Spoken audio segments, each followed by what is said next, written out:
Well, good evening, everyone. Thank you for joining us tonight with the Root of David. We're glad you're here. We just had a wonderful time in prayer and worship and fellowship and dog stories and squirrel stories, and it's been real good. We got a great group of people here, people who love the Lord and who love Yeshua, who love Israel, and just want to say thank you for joining us tonight, and Shabbat Shalom. So we have been talking about ambassadors of the kingdom of heaven. And we started that first, and the election has come along, the 2024 presidential election. And it's a very close race, so to speak. But what does that have to do with us as Christians? Does it have anything to do with us here in America? And what is our role? Do we have responsibilities? And I believe we do. And I believe that is so because 2 Corinthians talks about the ministry of reconciliation. And in 2 Corinthians 5 through 21, it talks about that God is pleading with us through His Son, Yeshua, to be reconciled, for people to be reconciled first to Him, and secondly to each other in fellowship. This is His desire. So it is the primary ministry of the kingdom of heaven until eternity, when we will all be with Him. So let's just... The first thing I wanted to do is remind us, and since we're talking about the 2024 election, the first thing I wanted to say is in 2020, Barna did some polls. He's been doing a lot of polls. We're going to hear a lot from him tonight, this evening. 7 million evangelicals did not vote in 2020. Now, I know a lot of you heard it this week, but this needs to be a reminder, just like Peter and Paul and John had to remind the apostles and the disciples then to keep and contending for the faith. So 7 million evangelicals did not vote in 2020 in just 6 key swing states in that election. And Trump lost those overall in those states only by 277,000 votes. Now, I didn't do the math, but if you take 7 million and divide it by 6, because it's 1 in 6, Barna says didn't vote, what does that come out to? A lot more than 277,000 votes.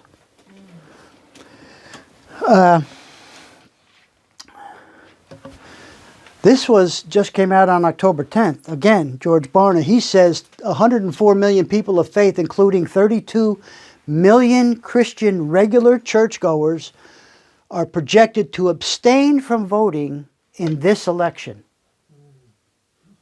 32 million. Is that right? Should we not be involved in politics, quote, or in government, or in the public square? It just doesn't seem right to me not to be involved. And so we're going to talk about that tonight. And here I am, we're going to mention here again, here it is. And I know a lot of you watching cannot see this, and so I'll read it out. But it's 2 Corinthians chapter 5, verses 16 to 21. It says, "Therefore from now on we recognize no one according to the flesh, even though we have known Hamashiach according to the flesh. Yet now we know him in this way no longer. Therefore if anyone is in Hamashiach, he is a new creature. The old things passed away. Behold, new things have come. Now all these things are from Yahweh, who reconciled us to Himself through Yeshua HaMashiach and gave us the ministry of reconciliation. Namely, that Yahweh was in HaMashiach reconciling the world to Himself, not counting their trespasses against them, and He has committed to us the word of reconciliation. Therefore, we are ambassadors for Messiah, as though Elohim were making an appeal through us. As though the God of all heaven is making an appeal, pleading. Another word is pleading there. And Paul says, we beg you on behalf of Moshiach, be reconciled to Yahweh God. So this is a cry from Paul's heart, not only to his people, but to all nations. And I know I mentioned this last week, but this is something that it's part of us as ambassadors. We've got to have this crying, pleading, begging heart for people to come to know the Lord for eternity. He made him who knew no sin to be sin on our behalf so that we might become the tzedakah, or the righteousness of Yahweh in him.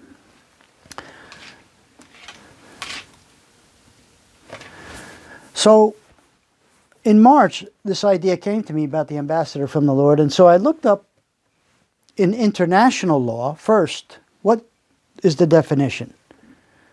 And it says it's a public officer clothed with high diplomatic powers commissioned by a sovereign prince or state to transact the international business of his government at the court of that country. And if you just think for a minute about ambassadors,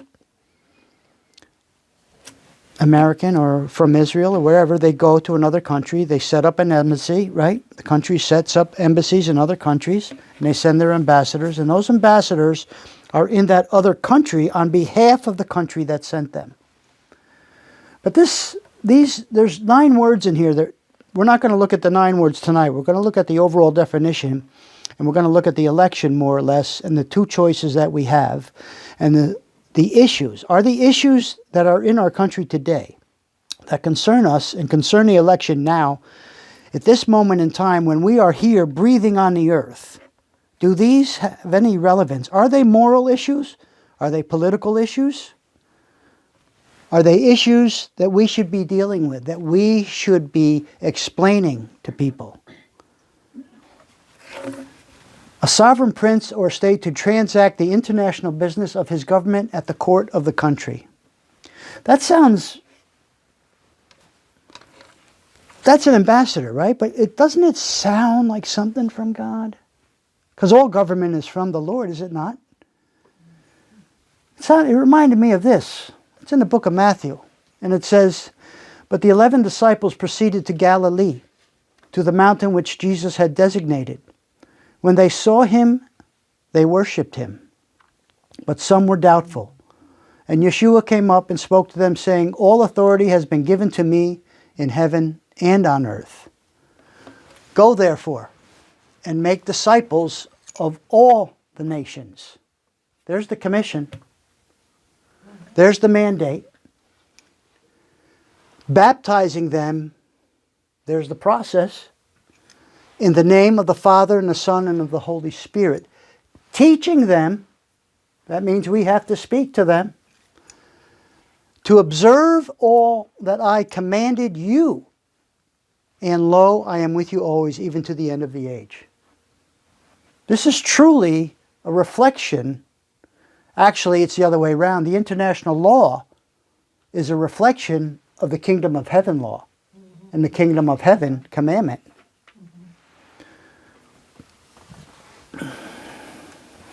These are the 9 points, or the 9 specific words. And like I said, we're not going to cover them tonight per se, but these are things they all have scripture verses that lie alongside of them to show and show the order or the construct of government on the earth.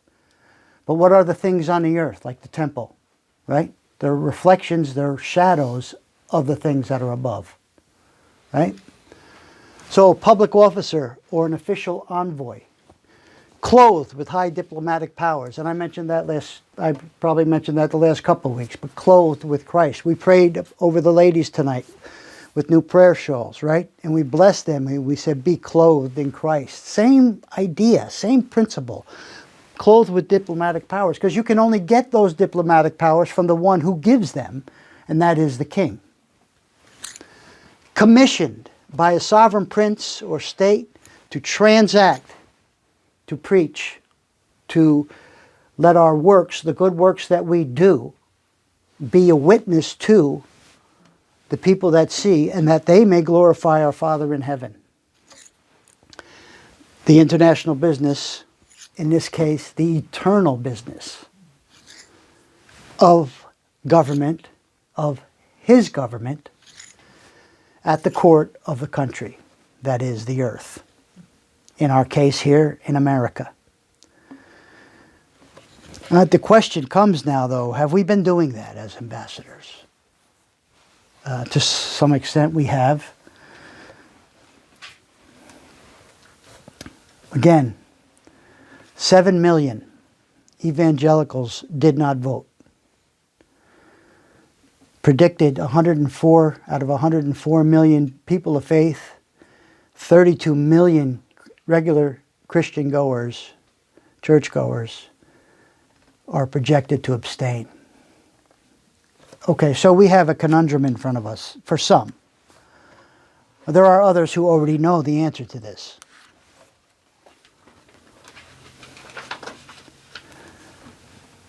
These are some of the questions for tonight. Why are so few pastors talking about the election? Why should we care about politics? How should Christians engage in politics? Or is that the right word? Whether it is or it isn't, how should we engage in the public square? That's the question. Again, here's our commission. This is how we do it. He spelled it out for us, this King of Kings, this sovereign prince of the kingdom of heaven, the most supreme form of government that man will ever know on this side of heaven or in heaven. These are our issues today. Moral, biblical issues of our time, not political issues. Abortion, child sacrifice, or murder, or murderers, that's the actual definition for abortion. It's not abortion. It's child sacrifice. It's murder. And believers, men or women, do not have a right to their own body. We don't. We were bought with a price, paid at a very dear price, and we are not our own.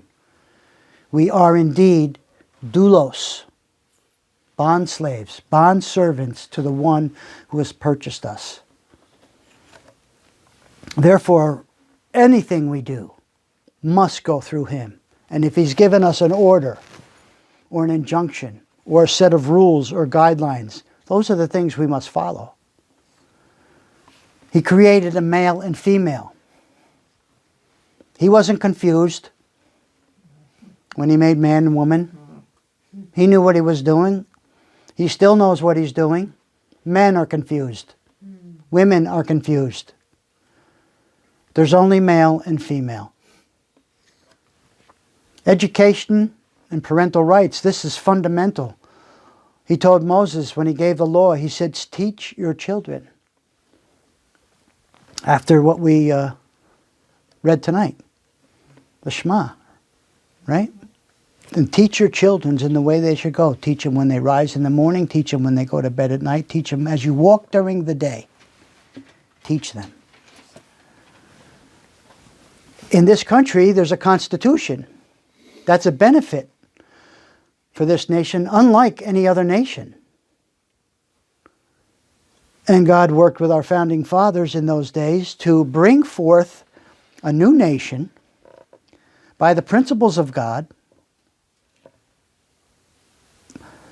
Many quotes by our founding fathers are by Black's Law Dictionary, but Black's Law Dictionary and Black's Law comes from the Scriptures.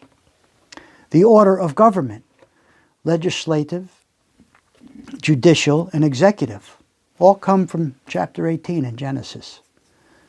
You remember when Jethro was visiting Moshe, right? Mm-hmm. And Moses was sitting there judging all the people, and Jethro said to him, you take on too much for yourself.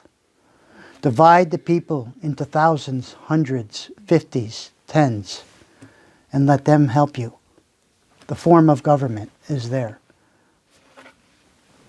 Immigration, protecting your country. You remember when Joshua and his captains were sitting around and They were conquering the land. They were about to go into another land. But the other land heard that they were coming. Remember? And they sent these guys with stale bread and holy clothes. Holy clothes. And they came upon Joshua and his band. And they sat with them and said, we're coming from a far land and we got nothing to eat. And it wasn't true. It was lies. And Joshua, for once in his life, did not ask God about this situation. And he talked to his captains and they decided to befriend them, and they guaranteed them, we will protect you. We won't harm you. And later on down on the road we read, they had to leave their country to go protect another band when another king and another government was attacking their country. That's sort of like what the U.S. does, because we're a free nation and we uphold freedom. It's one of our principles, which has come from the Lord. But at the same time, what we've experienced in the last 3.5 years here in our country is an open borders, open policy, just allowing anybody in, unchecked. Not even Israel in its day did that. The kings and the leaders sat at the gates of the country and at the gates of the cities, just like we do today. We have gates, we have leaders that sit over the country, governors who sit over the states, and from then on down, all the way down to the cities and to this village, even Bedford, we have leaders who are supposed to be watching the gates to the city, being aware of who's coming in. And another big one, Israel and anti-Semitism. And of course, finance or economy, how you handle money. All of these are moral and biblical issues. Let no one tell you that they are not. And let no one say to you, and even if they do, look, we don't get involved in political, we don't talk about religion, we don't talk about politics. Say, oh great, I don't want to talk about politics either. But I am going to talk about the kingdom of heaven. Have you heard about that?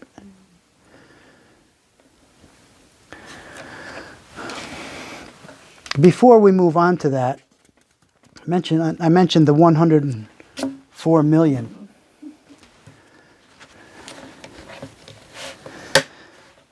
I got a number of articles tonight when I was doing this. I couldn't get the information fast enough. I just want to read a few things to you before we read. I know you can't read that, but it's in here, so I'll read some of that to you. 104 million people of faith.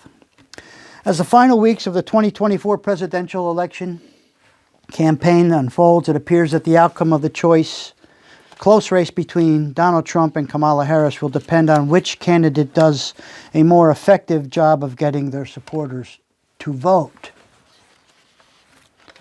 A new national survey by the Cultural Research Center at Arizona Christian University, that's led by George Barna, indicates that voting enthusiasm is significantly lower than in 2020. And that a massive number of Christians who regularly attend church services are not likely to vote in November. Are you guys voting? You don't have to answer. Yes. You better, because we got hounds out there. Christian church-going voters have historically supported the more conservative major party candidate in a presidential race and appear poised to do so again this election cycle, albeit with fewer of them casting a ballot than in the most recent presidential race. The research indicates that as many as 104 people of faith are unlikely to vote in this upcoming election, and among those, 32 million. If that expectation holds true, the impact bodes more poorly for President Trump's prospects for re-election than for Mrs. Harris's effort to succeed Biden. The surveys also revealed that large numbers of Christian churches have distanced themselves from the election. refusing to even encourage congregants to vote and avoid teaching related to many of the key social issues that will determine which candidates people will support. All these that I mentioned, all these issues, they're both sides. One supports, one does not. That's where we are today. One of the most important findings of the research is the depressed voting intent of people of faith. The survey defined people of faith as either someone who described themselves as a person of religious faith or as someone who associated with some recognized religious faith, Christianity, Judaism, Mormonism, etc. Based on that, 79% of Americans qualified as a person of faith. Barna pointed out that a deeper dive into the data shows more narrowly defined segments with the, quote, people of faith group have different expected turnout rates. Here are some of the reasons he found for not voting. The research asked people who indicated they were not likely to vote to explain the reasons for that choice. The most common reason, offered by 2/3 of the non-voters, 68%, was a lack of interest in politics and elections. Remember, this is people of faith he's talking about. B, other common reasons included disliking all of the major candidates, feeling that none of the candidates reflect their most important views, 55%. And believing that their one vote will not make a difference. That was C. D, half of the non-voters said they will avoid voting because the election has become too controversial for their liking.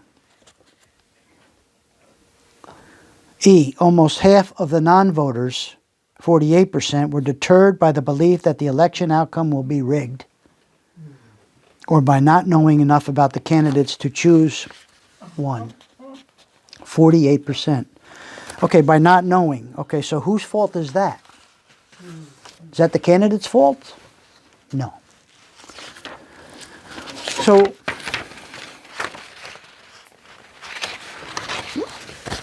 this first, I think there's 4 charts here. One more word. To explore ways of getting these people to vote, several scenarios were posed to non-voters, and their reaction to each possibility was gauged. The depth of voting resistance among this segment was revealed by the discovery that none of the scenarios generated an increase in likelihood of participation among even 1 out of 5 of these voters. Did you get that? Here's the overall, about 1 out of every 6 likely non-voters said they would probably vote if their church taught them that voting is a biblical responsibility for every Christian. That's astounding.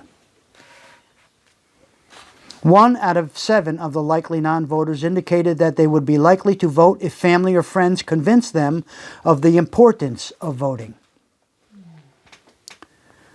If the election was so close they believed that their vote might actually make a difference, or if they received an unbiased, objective briefing about what each of the major candidates supports and opposes. I hope we do some of that tonight.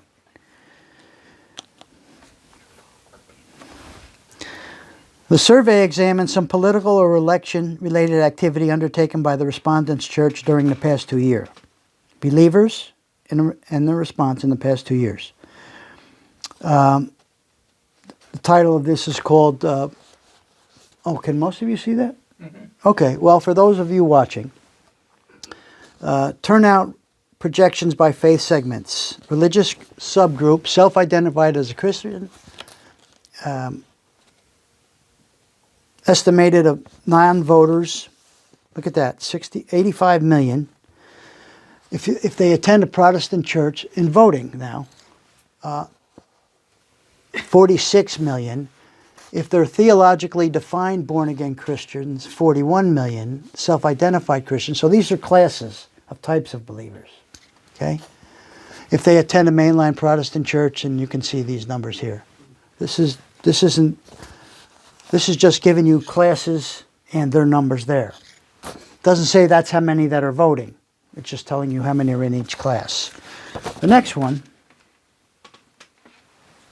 This is election-related actions undertaken by Christian churches in the past 2 years, according to regular church attenders. Action undertaken by the church, provided that the church provided sermons or teaching about the Bible stand on specific issues. 61% said yes, 32 said no. Encouraged people to vote without recommending specific candidates. 56% of churches did that. Provided written information about the Bible stand on specific issues. 48%. It's going down. Invited or hosted candidates to speak at the church. 26%. You know why? Because the church and the pastors and the leaders think that you can't have that you can't do that. It's not true. Registered new voters. In other words, the church registered new voters. Actually made a station and had people register. Recommended voting for specific candidates. 24%. And then provided voter guides. 24%. Voter guides. Kind of like I'm going to provide for you tonight. This is just one of them. Okay? Real simple one. 24% of all the churches in America of believers do that. 24%.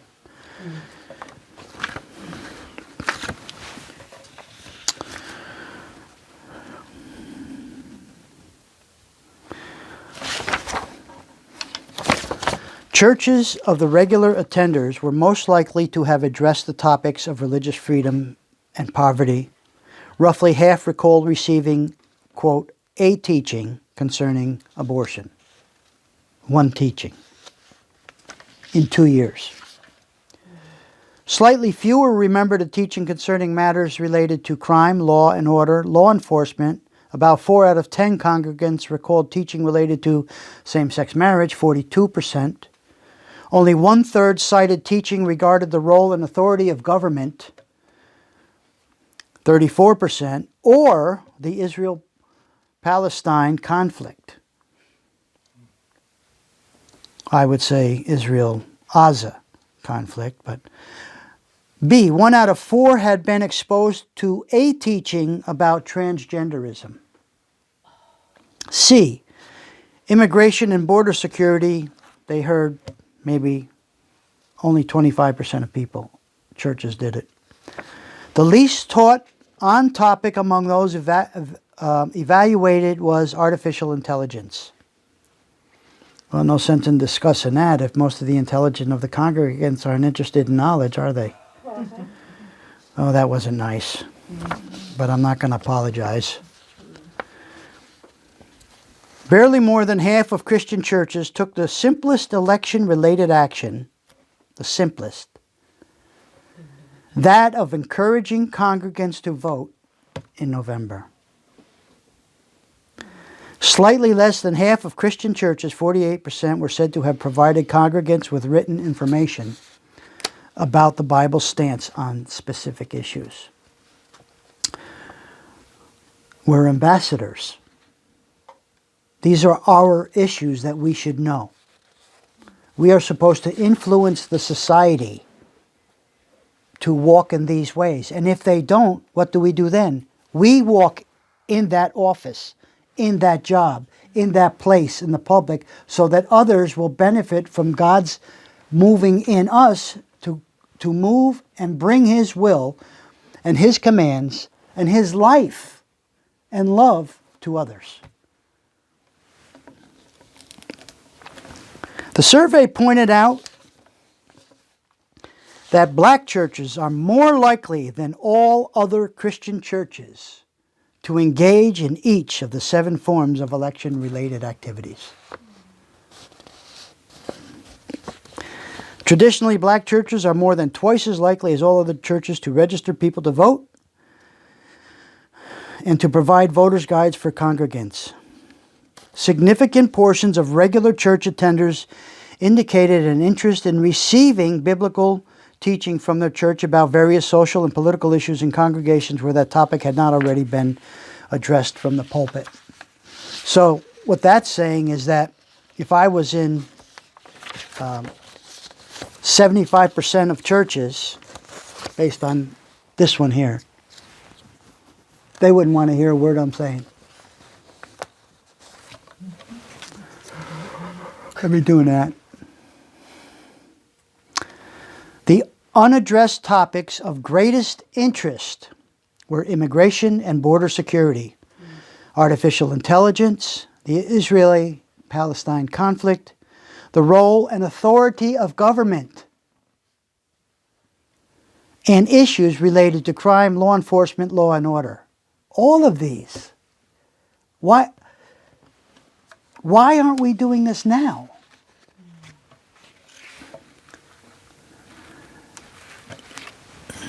Issues, this chart is issues of greatest influence on which candidates to support among Christians who regularly attend church services.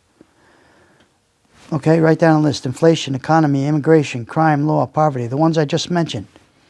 Abortion, quality of life, gun ownership and laws, terrorism, and down the list.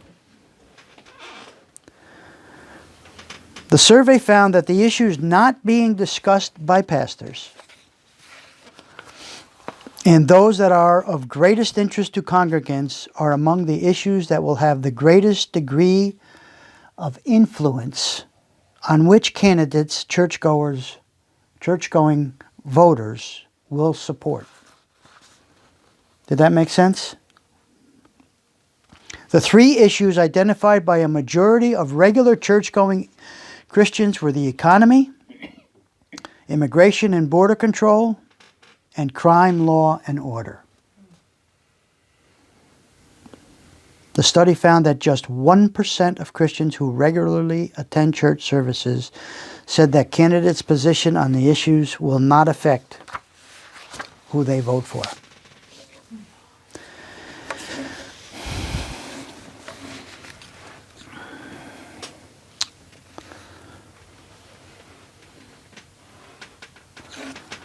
This is interest in election-related topics for Bible teaching.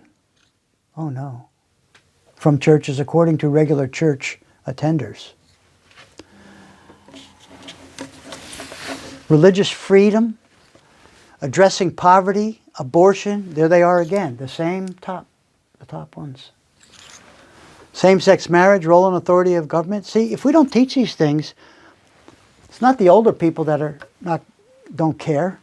Or it's going to affect? Well, yes. But it's our next generation. It's the youth. Look at how they are today because the church has abdicated, withdrawn. We've created, I've said it time and time again, and I'm not the only one saying it. We've withdrawn from the public square because so many have taught Romans 13, unlimited submission. That's a crock. If you know the scripture and you know Romans 13, and we've done that here, you know that that's not what it's saying. Yes, it is submission to those who are righteous rulers.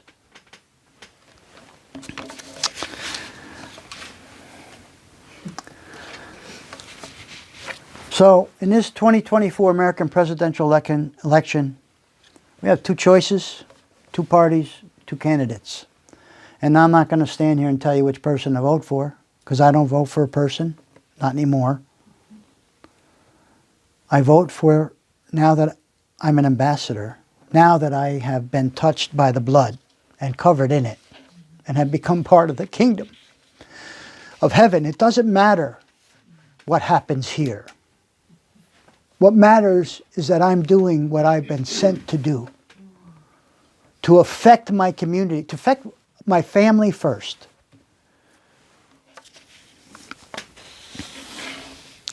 To affect my neighbors. To influence my city or my village or my county and my state and my country and wherever I go.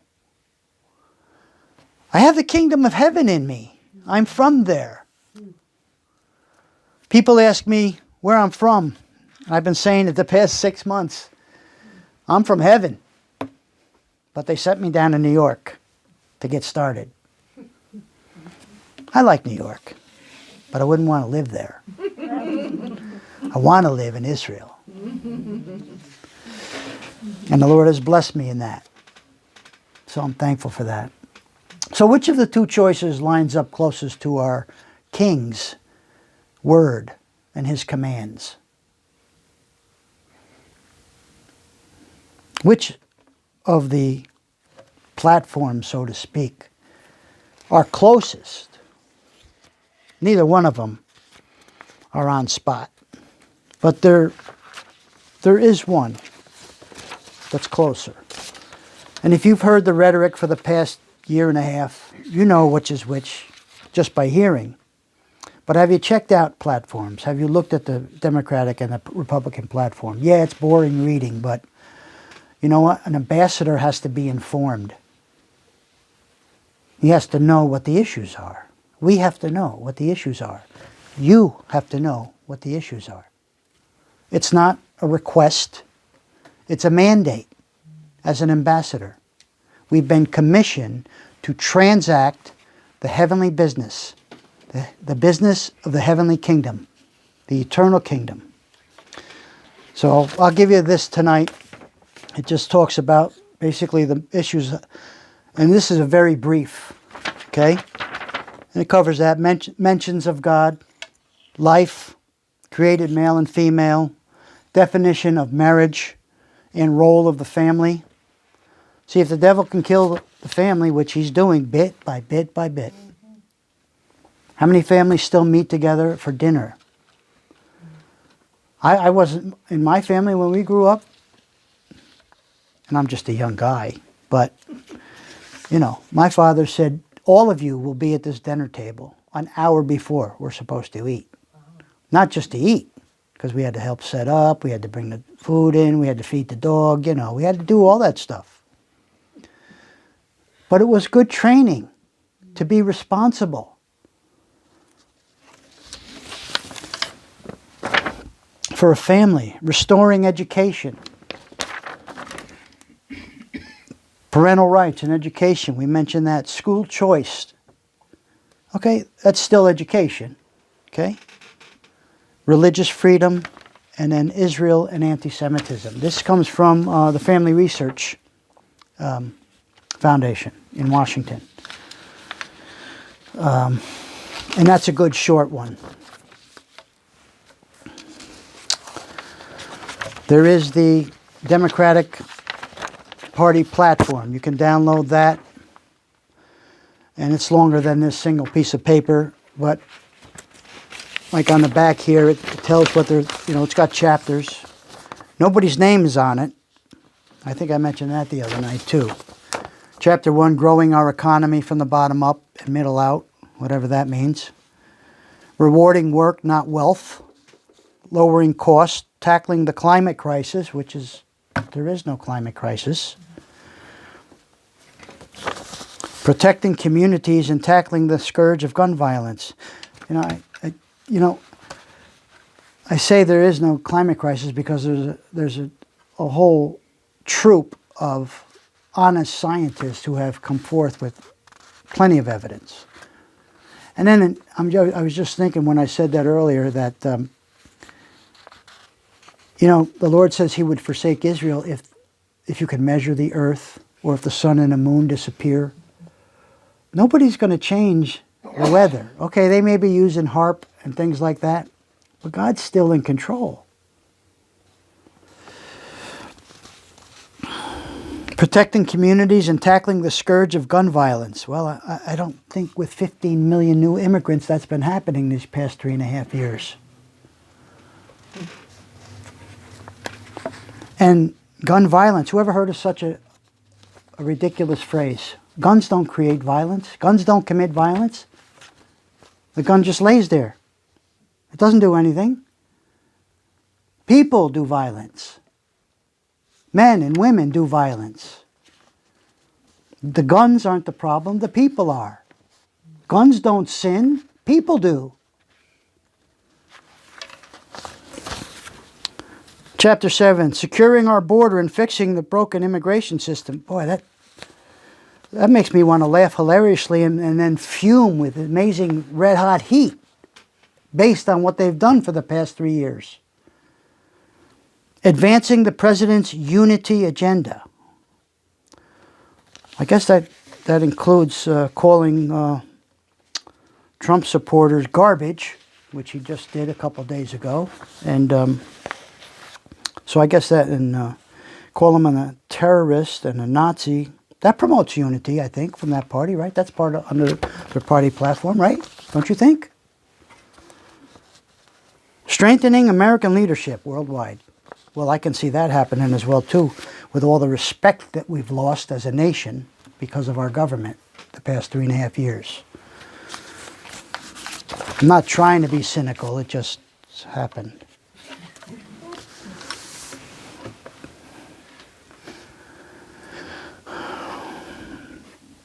I downloaded today another, this isn't part of the platform, but it is part of, there's been hearings in Congress, you know. It's called the Biden-Harris administration's disastrous record hurting Americans.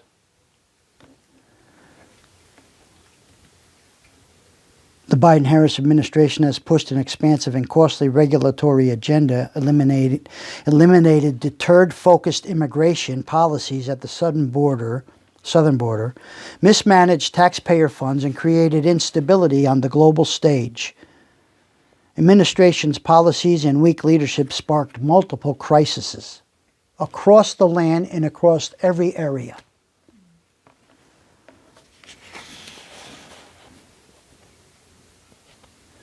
Expert witnesses with backgrounds in border security, economics, energy policy, government operations, national security, and international affairs testified the Biden-Harris administration policies created a border crisis, wasted billions in taxpayers' money, funds, because there's no such thing as government funded. You know that, right? It's people funded. Your people, your pocket, my pocket. There's no such thing as government funding. Damaged America's international credibility, jeopardized U.S. energy production, and hurt America's pocketbooks.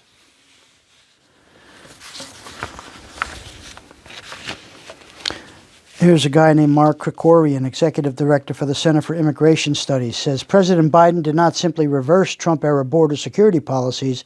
However, in a significant, if not tectonic, break from every one of its predecessors, the Biden-Harris administration has rejected any action that would deter illegal entrance as a border policy.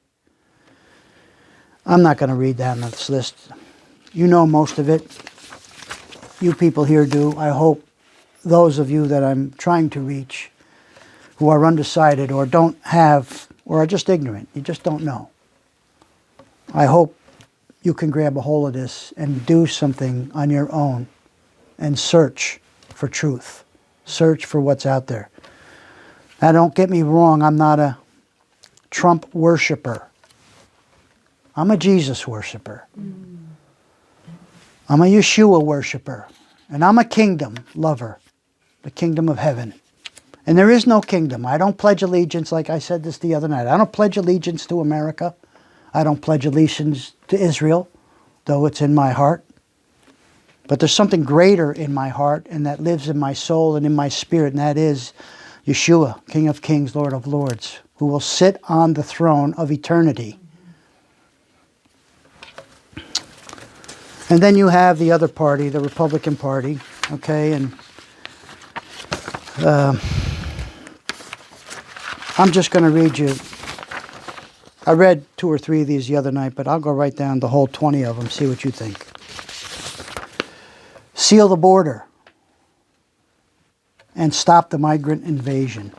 Carry out the largest deportation operation in American history. End inflation and make America affordable again. Make America the dominant energy producer in the world by far.